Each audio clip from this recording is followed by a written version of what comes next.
మనమిప్పుడు చూస్తున్న ఈ ఏఐ విప్లవం పైకి కనిపించేంత గ్లామరస్గా మాత్రమే లేదు. దాని వెనకాల ఎవ్వరూ పెద్దగా పట్టించుకొని కొంచెం బోరింగ్ అనిపించే ఒక ప్రపంచం ఉంది. కాని అసలైన అవకాశం, అసలైన సంపదంతా అక్కడే దాగి ఉంది. ఈ విశ్లేషణలో మనం ఆ రహస్యమేంటో చూద్దాం. ఈ రోజుల్లో ఎక్కడ చూసినా ఏఐ గురించే చర్చ. చాట్బాట్లు కవితలు రాస్తున్నాయి, ఆర్ట్ జనరేటర్లు అద్భుతమైన చిత్రాలని సృష్టిస్తున్నాయి. ఈ టెక్నాలజీని చూస్తుంటే అంతా ఏదో మ్యాజిక్ షోలా అనిపిస్తోంది కదా. కానీ అసలు కథ వేరే ఉంది.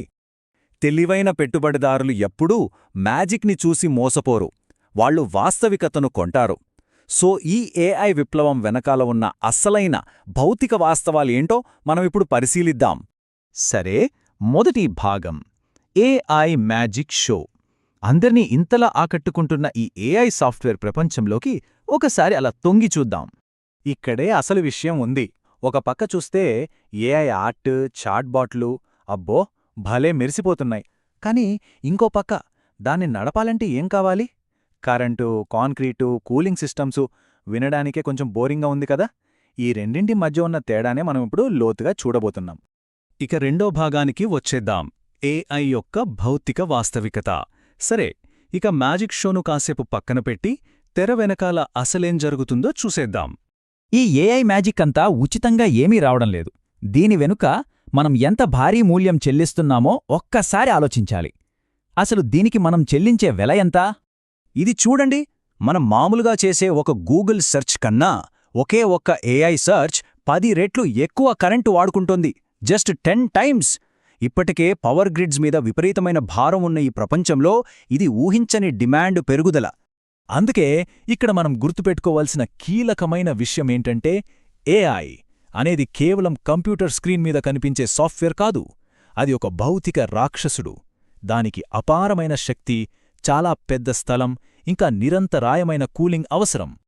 సరే, మూడో భాగం కొత్త డిజిటల్ భూస్వాములు. ఈ బోరింగ్ విప్లవంలో మొదటి అత్యంత కీలకమైన ప్లేయర్స్ డేటా సెంటర్లు. వాటి గురించే ఇప్పుడు తెలుసుకుందాం.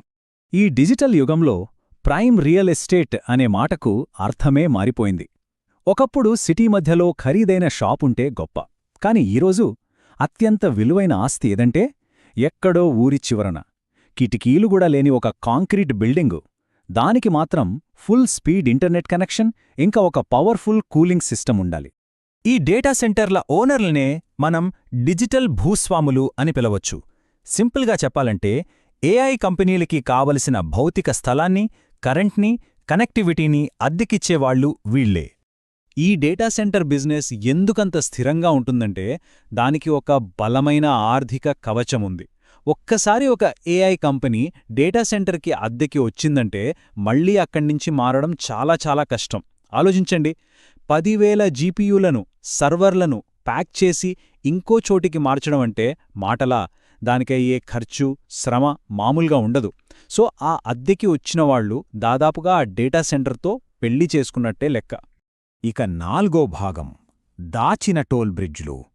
డేటా సెంటర్ల తర్వాత ఈ వ్యవస్థలో మనం ఇంకాస్త లోతుకు వెళ్దాం. ఇక్కడే మనకు విద్యుత్, కూలింగ్ లాంటి అతి ముఖ్యమైన అడ్డంకులు కనిపిస్తాయి. ఈ గొలుసుకట్టునొకసారి గమనిస్తే ఏఐ సాఫ్ట్వేర్ పని చెయ్యాలంటే జీపీయూలు కావాలి. జీపీయూలు ఉండాలంటే డేటా సెంటర్ కావాలి. మరి ఆ డేటా సెంటర్ పని చెయ్యాలంటే దానికి నిరంతరాయంగా పవర్ సప్లై, కూలింగ్ సిస్టమ్స్ కావాలి. అంటే అంతిమంగా అంతా ఆధారపడేది ఈ రెండింటిపైనే. అందుకే వారెన్ బఫెట్ లాంటి వాళ్లు బర్క్షైర్ హ్యాత్వే ఎనర్జీ లాంటి కంపెనీల్లో ఎందుకంతలా పెట్టుబడులు పెట్టారంటే వాళ్లకి తెలుసు, ముందు ముందు ఏఐ రేస్లో ఏ కంపెనీ గెలిచినా, ఓడినా ఫైనల్గా కరెంటు బిల్లు మాత్రం వీళ్లకే కట్టాలి. ఈ ఇంధన కంపెనీలే చివరికి గేట్ కీపర్లుగా మారతాయి. ఇక్కడ ఒక సింపుల్ రూలుంది. ఎప్పుడూ కూడా బాటిల్ నెక్ ఎక్కడుందో వెతకాలి. అంటే వ్యవస్థలో అసలైన అడ్డంకి ఎక్కడుందో చూడాలి. ఒక గది నిండా సూపర్ కంప్యూటర్లు ఉన్నాయనుకోండి, అక్కడ పెద్ద సమస్య సాఫ్ట్వేర్ కాదు, ఆ కంప్యూటర్లు పుట్టించే వేడి. ఆ చిప్లను చల్లగా ఉంచకపోతే మొత్తం కాలిపోతుంది. పారిశ్రామిక కూలింగ్ లాంటి ఈ అత్యవసరమైన సేవల్నే మనం టోల్ బ్రిడ్జ్ అని పిలవచ్చు. ఇదొక స్పెషలైజ్డ్ ఫీల్డ్. ఇందులోకి కొత్తవాళ్లు రావడం చాలా కష్టం. డేటా సెంటర్లో ఉన్న ప్రతి ఒక్కరూ తప్పనిసరిగా దీన్ని వాడాలి, దీనికి డబ్బులు కట్టాల్సిందే. ఓకే, ఫైనల్గా 5వ భాగానికొచ్చేశాం. ఈ బోరింగ్ విప్లవం వెనుకున్న అసలు వ్యూహమేంటో ఇప్పుడు చూద్దాం. ఈ విషయాన్ని అర్థం చేసుకోవడానికి ఒక మంచి ఉదాహరణ చూద్దాం. బెర్క్షైర్ హాత్వే BNSF అని ఒక పాత రైల్రోడ్ కంపెనీని కొన్నప్పుడు చాలామంది ఆశ్చర్యపోయారు, ఇంత పాత టెక్నాలజీని ఎందుకు కొన్నారని.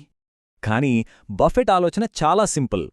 దేశవ్యాప్తంగా భారీ వస్తువులను తరలించడానికి BNSF అత్యంత సమర్థవంతమైన మార్గం. దాన్ని రీప్లేస్ చేయడం దాదాపు అసాధ్యం. ఇప్పుడు ఇదే లాజిక్ని AI మౌలిక సదుపాయాలకు అప్లై చేసి చూడండి. ఈ డేటా సెంటర్లు, పవర్ ప్లాంట్లు, కూలింగ్ సిస్టమ్సు ఇవే ఈ డిజిటల్ యుగానికి కొత్త రైల్ రోడ్లు. వీటిని నిర్మించడం చాలా ఖర్చుతో కూడుకున్నది, రీప్లేస్ చేయడం ఇంపాసిబుల్. భవిష్యత్తులో మన భారీ డేటానంతా మోసేది ఇవే. కాబట్టి అసలు పాయింట్ ఏంటంటే, అందరూ సూపర్ కూల్ చాట్బాట్లు తయారు చేయాలని ఒకరితో ఒకరు పోటీ పడుతుంటే, సైలెంట్గా వెనకాల కూర్చుని ఈ రవాణాకి ఛార్జీలు ఎవరు వసూలు చేస్తున్నారు, అసలైన ఆట ఎక్కడ జరుగుతుందో బహుశా ఇప్పుడు మనకి ఒక స్పష్టత వచ్చుంటుంది.